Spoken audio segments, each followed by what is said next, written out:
غسل کب فرض ہوتا ہے اور غسل کا طریقہ کیا ہے۔ رسول اللہ صلی اللہ علیہ وسلم نے فرمایا ان اللہ لا یستحیی من الحق، اللہ تعالیٰ حق بات کو بیان کرنے سے حیا نہیں کرتے۔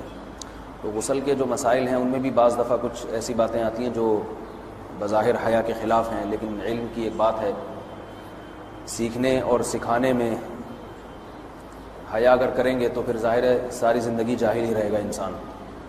اور غسل کے مسائل سیکھنا اس لیے ضروری ہے کہ غسل جب فرض ہوتا ہے تو جب تک مکمل غسل نہ ہو آپ کی نماز ادا نہیں ہوتی۔ رسول اللہ صلی اللہ علیہ وسلم نے فرمایا الماء من الماء، حدیث ہے کہ غسل فرض ہوتا ہے خواہش نفس کے ساتھ جسم سے منی خارج ہونے سے۔ مرد پہ غسل کب فرض ہوگا؟ جب اس کے جسم سے شہوت کے ساتھ منی خارج ہو۔ منی بالکل سفید رنگ کی چیز ہے، ایک ہوتی ہے مزی، شہوت پیدا ہونے سے اگر کسی کے مرد یا عورت کے صرف رطوبت خارج ہونا شروع ہو گئی اس سے غسل فرض نہیں ہوتا، جب تک مکمل شہوت پوری نہیں ہو جاتی اور مادہ منویہ خارج نہیں ہو جاتا، چاہے احتلام کی صورت میں ہو یا کسی بھی طرح سے ہو۔ مردوں کے ساتھ چونکہ یہ بہت زیادہ ہوتا ہے نائٹ فال کی صورت میں، مردوں پر غسل کی یہ صورت بہت زیادہ فرض ہوتی ہے۔ جیسے ہی بلوغت ہوتی ہے تو احتلام شروع ہو جاتا ہے، ہفتے میں 1 دفعہ 2 دفعہ 3 دفعہ، بعض نوجوانوں کو روزانہ بھی 2 دفعہ ہوتا ہے، جبکہ خواتین میں یہ والے غسل کی صورت بہت ہی کم ہوتی ہے کہ ان کو نائٹ فال ہو یا اس طرح سے غسل فرض ہو۔ ہزاروں میں کسی ایک عورت کے ساتھ ایسا ہوتا ہے۔ ایک صورت تو یہ ہے غسل فرض ہونے کی۔ دوسری صورت کیا ہے کہ جب انسان اپنی زوجہ کے ساتھ ملاپ کرے اور انٹرکورس ہو جائے، چاہے اس صورت میں ڈسچارج دونوں میں سے کوئی ہو یا نہ ہو، لیکن دونوں پہ غسل فرض ہو جائے گا، مرد پہ بھی اور عورت پہ بھی۔ یہ تو مردوں کے غسل کے فرض ہونے کا ہے۔ مردوں کے غسل میں ایک چیز یہ بھی ہے کہ اگر آپ نے رات کو نیند کی اور صبح آپ اٹھے اور آپ نے کپڑوں پہ نشان دیکھا، اب آپ کو یہ پتہ نہیں چل رہا کہ یہ منی کا نشان ہے یا مزی کا ہے، تو بھی آپ پر غسل کرنا فرض ہے۔ یہی سمجھا جائے گا کہ یہ آپ خواب میں ڈسچارج ہوئے ہیں۔ عورت پر جو غسل فرض ہوتا ہے ایک اور صورت میں ہوتا ہے کہ جب خواتین کو ایام آنا بند ہو جاتے ہیں، حیض یا نفاس سے جب پاک ہو جائیں تو بھی ان پہ غسل فرض ہے۔ یہ تو غسل کی فرضیت سے متعلق احکام تھے۔ کچھ چیزیں ایسی ہیں جن میں غسل سنت ہے، فرض نہیں ہے۔ جمعہ کے دن غسل کرنا، رسول اللہ صلی اللہ علیہ وسلم نے بہت زیادہ تاکید کی ہے۔ سنت کی 2 قسمیں ہیں، سنت مؤکدہ اور سنت غیر مؤکدہ۔ مؤکدہ وہ ہوتی ہیں کہ جن کو چھوڑنے کا اگر کوئی معمول بنا لے تو گناہ کا خطرہ ہے اور ایسا شخص قابل ملامت ہے، اسے شریعت ملامت کرتی ہے، برا بھلا کہتی ہے۔ تو غسل سنت مؤکدہ ہے، ہفتے میں 1 مرتبہ، چاہے جمعے کے دن ہو یا کسی بھی دن ہو۔ جو مسلمان ہفتے میں 1 دفعہ بھی نہیں نہاتا، وہ کتنا ہی نیٹ کلین ہو، مگر شریعت کی نظر میں وہ قابل ملامت ہے، اسے تانے دینے چاہیے کہ شرم نہیں آتی ہو مسلمان مگر رہتے ہو بھنگیوں اور چماروں کی طرح۔ ملامت تو اسی کو کہتے ہیں نا۔ اس کی دلیل رسول اللہ صلی اللہ علیہ وسلم نے فرمایا، صحیح حدیث ہے، حق علی کل مسلم ان یغتسل کل اسبوع مرۃ، کہ ہر مسلمان پر لازم ہے کہ وہ ہفتے میں کم از کم 1 مرتبہ غسل کرے۔ ہر مسلمان پر لازم ہے، چاہے اس پہ غسل فرض نہ بھی ہو۔ اور کس دن بہتر ہے؟ جمعہ کے دن۔ نبی صلی اللہ علیہ وسلم نے حکم دیا ہے کہ جمعے کے دن غسل کیا جائے۔ امام احمد ابن حنبل کا مذہب یہ ہے کہ جمعے کے دن غسل کرنا واجب ہے، صرف سنت نہیں ہے بلکہ واجب ہے، لیکن جمہور کا مذہب یہ ہے کہ سنت عمل ہے۔ غیر مسلم جب اسلام قبول کرتا ہے تو اس وقت بھی اس کے لیے غسل کرنا سنت ہے۔ جب ہم مردے کو نہلاتے ہیں تو جو مردے کو نہلائے اس کے لیے بھی خود غسل کرنا افضل ہے، سنت عمل ہے۔ عید کے دن غسل کرنا سنت عمل ہے۔ تو یہ وہ تمام مواقع ہیں جن میں غسل کرنا رسول اللہ صلی اللہ علیہ وسلم کی سنت ہے۔ غسل کا طریقہ کیا ہے؟ غسل میں 3 چیزیں فرض ہیں، منہ بھر کے قلی کرنا، ناک میں پانی ڈالنا کہ ناک کی جو نرم جگہ ہے یہ اچھی طرح تر ہو جائے، اور پورے جسم پہ ایک مرتبہ پانی بہا دینا کہ جسم میں بال کے برابر جگہ بھی خشک نہ رہے. یہ تو ہے فرض، یعنی یہ کام کسی نے کسی بھی طرح سے کر لیا تو غسل ادا ہو جائے گا، چاہے اس کی نیت غسل کی تھی یا نہیں تھی. کوئی آدمی چلتا ہوا جا رہا ہے، پھسل کے تالاب میں گر گیا، پورے غوطے کھا کے باہر نکلا، کلی کر لے اور ناک میں پانی ڈال لے تو غسل اس کا ادا ہو جائے گا. البتہ چونکہ نیت نہیں تھی لہذا غسل کا ثواب نہیں ملے گا، ثواب نیت کے بغیر نہیں ملتا انسان کو. دلائل اس کے الگ موضوع ہے کہ اس کی دلیل کیا ہے کہ بغیر نیت کے بھی غسل ہو جاتا ہے، لیکن میں نے بتایا دلائل کا سیشن نہیں ہے، اس میں پھر بات لمبی ہو جائے گی. تو یہ تو ہے فرض، پورے جسم پہ پانی بہانا کلی اور ناک میں پانی. سنت طریقہ کیا ہے؟ رسول اللہ صلی اللہ علیہ وسلم غسل کیسے کرتے تھے؟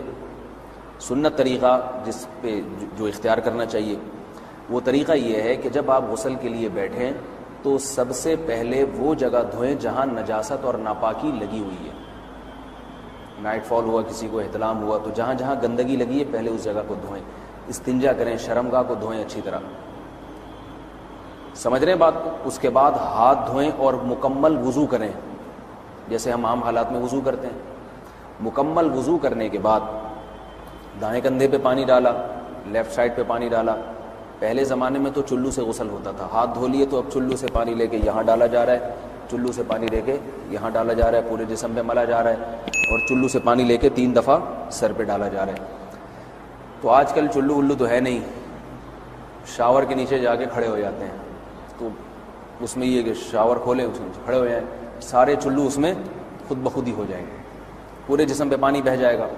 نبی صلی اللہ علیہ وسلم کے دور میں یہ جدید چیزیں نہیں تھیں، شیمپو اور صابن، تو آپ صلی اللہ علیہ وسلم بیری کے پتوں سے غسل کی ترغیب دیا کرتے تھے. بیری کے پتوں کو اگر پانی میں پکایا جائے تو پانی میں میل کچیل صاف کرنے کی صلاحیت بہت بڑھ جاتی ہے.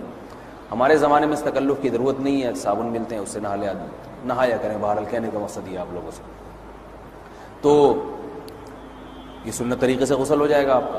سمجھ رہے ہیں بات کو؟ سب سے پہلے استنجا کیا، اس کے بعد وضو کر لیا، اس کے بعد غسل کر لیا. اگر کسی نے غسل میں وضو نہیں کیا اور ویسے ہی پورے جسم پہ پانی بہا دیا تو بھی اس کا وضو خود بخود ہو جائے گا. اس غسل سے وہ نماز پڑھ سکتا ہے، کیونکہ بعض لوگ غسل کرنے کے بعد دوبارہ وضو کر رہے ہوتے ہیں. اس کی ضرورت نہیں ہے، کیونکہ جب غسل کرتے ہیں تو وضو والے اعضاء تو خود بخود اس میں دھل جاتے ہیں. یہ ہے غسل کا طریقہ. وضو کیسے ٹوٹتا ہے؟ جن چیزوں سے غسل فرض ہوتا ہے ان چیزوں سے وضو تو بہرحال ٹوٹتا ہی ہے. اس کے علاوہ بھی وضو ٹوٹتا ہے. اس سے پچھلے لیکچر میں نے کچھ تفصیل بتائی تھی کہ نجاست جسم سے کہیں سے بھی خارج ہو جائے یا نجاست نکل کے بہہ پڑے. اگر قضائے حاجت کی جگہوں سے نجاست خارج ہوئی ہے تو نظر بھی آ جائے وضو ٹوٹ جائے گا، اور قضائے حاجت کے علاوہ جگہوں سے اگر نجاست خارج ہوئی ہے، خون وغیرہ ہے جیسے، تو جب تک نکل کے بہے گا نہیں تو اس وقت تک وضو نہیں ٹوٹے گا. سمجھ رہے ہیں بات کو؟ وضو کا طریقہ کیا ہے؟ سب سے پہلے دونوں ہاتھوں کو دھویا جائے، 3 دفعہ کلی کی جائے، مسواک کی جائے، 3 دفعہ ناک میں پانی ڈالا جائے، پھر پورے چہرے کو پیشانی، یہ جو ہے جہاں سے پیشانی ہماری شروع ہو رہی ہے اور تھوڑی کے نیچے، تھوڑی جہاں ختم ہو رہی ہے، اور ایک کان کی لو سے دوسرے کان کی لو تک 4 اعضاء ہیں وضو میں دھونا فرض ہیں. 1 چہرہ، نمبر 2 بازو، نمبر 3 سر کا مسا، چوتھائی سر، اور نمبر 4 پاؤں کو دھونا. اس کی دلیل قرآن مجید کی مشہور آیت ہے فَاغْسِلُوا وُجُوهَكُمْ وَأَيْدِيَكُمْ إِلَى الْمَرَافِقِ. اللہ فرماتے ہیں ایمان والو جب نماز کا ارادہ ہو تو اپنے چہروں کو اور اپنے ہاتھوں کو دھو، سر کا مسا کرو اور پاؤں کو ٹخنوں سمیت دھو. دھونے کا حکم ہے قرآن مجید میں. البتہ سر کے بارے میں یہ نہیں ہے پورے سر کا مسا کرو، بلکہ آ رہا ہے وَامْسَحُوا بِرُؤُوسِكُمْ. با کا لفظ ہے، با آتی ہے تبعیض کے لیے کہ سر کے بعض حصے کا مسا. اب بعض حصے کا قرآن حدیث میں کہیں تذکرہ نہیں ہے، تو اس میں فقہاء کرام کے اجتہادات ہیں. امام شافعی فرماتے ہیں تھوڑا سا بھی ٹچ کر لیا سر کو ہو جائے گا. امام ابو حنیفہ فرماتے ہیں نہیں، کم از کم 1/4 کا ہونا ضروری ہے. سب کے اپنے اپنے دلائل ہیں، ان دلائل میں نہیں جاتا. فقہ حنفی کو جو فالو کرنے والے ہیں تو ان کو چاہیے کم از کم 1/4 سر کا مسا. یہ فرض ہونے کے لیے ضروری، مگر سنت کیا ہے؟ پورے سر کا مسا. نبی صلی اللہ علیہ وسلم دونوں ہاتھوں کو بھگو کے پورے سر کا مسا کرتے تھے ایسے. سمجھ رہے بات کو؟ اور مسا کے جو یہ ٹیکنیکل طریقے ہیں کہ آپ یوں پہلے انگلی بنائیں، پھر یوں لے کر جائیں، پھر یوں گھما کے لائیں، پھر یوں، یہ ٹیکنیکل طریقے حدیث سے ثابت نہیں. مسا کا طریقہ کیا ہے؟ بھیگا ہوا ہاتھ لے کے ایسے پورے سر کو ہو گیا. پھر حدیث میں یہ بھی ہے کہ یوں لے جاؤ اور یہ بھی ہے کہ دو واپس بھی لے کر آؤ، دونوں طرح سے ثابت ہے۔ تو ایسے بھی کر سکتے ہیں کہ یوں لے جائیں، اور ایسے بھی کر سکتے ہیں لے کے جائیں اور پھر واپس بھی لے آئیں، دونوں طریقے جائز ہیں، لیکن کم از کم سنت اتنی ہے کہ پورے سر کا مسح ہونا چاہیے۔ بعض لوگوں کو شو مارنے کا شوق ہوتا ہے، اگر وہ واپس لائیں تو بال ان کے خراب ہو جاتے ہیں، کہتے ہیں یار یہ پھر مسئلہ خراب ہو جائے گا، تو پھر ایسے لوگ صرف یوں ہی لے جائیں کافی ہے۔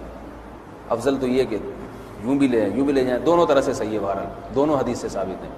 سمجھ رہے بات کو؟ اور یہاں ایک اہم مسئلہ بتا دوں، قرآن مجید نے پاؤں کو دھونے کا حکم دیا ہے، پاؤں پہ مسح کرنے کا حکم نہیں دیا، اور حدیث میں خفین پر مسح کرنے کا حکم ہے۔ تو قرآن اور حدیث کو فقہا نے جمع کیا ہے، لہذا وہ موزے جن میں آسانی سے پاؤں دھوئے جا سکتے ہیں ان میں چاروں ائمہ کے نزدیک پاؤں پہ مسح کرنا جائز نہیں۔ سعودی عرب میں جو بعض سلفی حضرات اور یہاں ہمارے ہاں بھی اہل حدیث حضرات نے عام موزوں پر بھی جو مسح کی ایک روایت ڈال دی ہے، اسلاف میں، تابعین، تبع تابعین میں اور چاروں ائمہ کے مذاہب میں اس کا ثبوت نہیں ملتا۔ اگر اسلاف میں کوئی قائل بھی ہے تو ایک شاذ قول، اکا دکا قول ملتا ہے، ورنہ یہ ائمہ اربعہ کے مذہب کے خلاف ہے، اور جو احادیث جو نقل ہوتی ہیں صحیح سند کے ساتھ ان کے بھی خلاف اور قرآن کی آیت کے بھی خلاف ہے۔ اس لیے کسی نے عام ساکس پہ اگر مسح کر لیا، جو عام طور پہ آفس پہن کے جاتے ہیں لوگ، اس میں تو پاؤں آپ اگر ساکس کو پانی کے نیچے رکھیں پورا پاؤں دھل جائے گا آرام سے، تو وہاں کیا ہو رہا ہے کہ قرآن مجید کے حکم کی مخالفت لازم آ رہی ہے، آپ پاؤں دھو نہیں رہے۔ تو اس لیے ہم یہ سمجھتے ہیں کہ اس صورت میں نماز ادا نہیں ہوگی۔ سعودی عرب میں بعض سلفی حضرات نماز پڑھاتے ہیں، وہ ایسے ہی کرتے ہیں کہ عام ساکس پہ مسح کر کے نماز پڑھا لیتے ہیں، تو فتویٰ اسی پر ہے کہ ان کی اگر کسی کو یقین ہے کہ اس نے عام ساکس پہ مسح کر کے نماز پڑھائی ہے تو اس کے پیچھے نماز ادا نہیں ہوگی، کیونکہ قرآن کے مطابق اس کا وضو ہوا ہی نہیں ہے۔ صدیوں تک کوئی بھی اس قول کا قائل نہیں رہا ہے کہ عام ساکس پہ بھی مسح ہو جاتا ہے۔ یہ ابن تیمیہ رحمہ اللہ تعالیٰ 7ویں صدی میں اس کے قائل تھے، اور تابعین میں اکا دکا قول ملتے ہیں اس کے، لیکن شاذ قول ہیں، مرجوح قول ہیں جن پر امت نے فتویٰ نہیں دیا، اور اب سعودی عرب میں بعض سلفی حضرات اس کے قائل ہیں۔ ہمارے ہاں اہل حدیث حضرات بھی چونکہ اکثر سعودی عرب کے سلفی حضرات ہی کو فالو کرتے ہیں، تو انہوں نے بھی وہیں سے یہ فتویٰ لیا ہے، لیکن ائمہ اربعہ کے مذہب میں اور دلائل کے لحاظ سے دیکھا جائے تو یہ مذہب کمزور ہے۔ قرآن نے پاؤں کو دھونے کا حکم دیا، آپ دھوئیں گے پاؤں جب تک دھونا ممکن ہے۔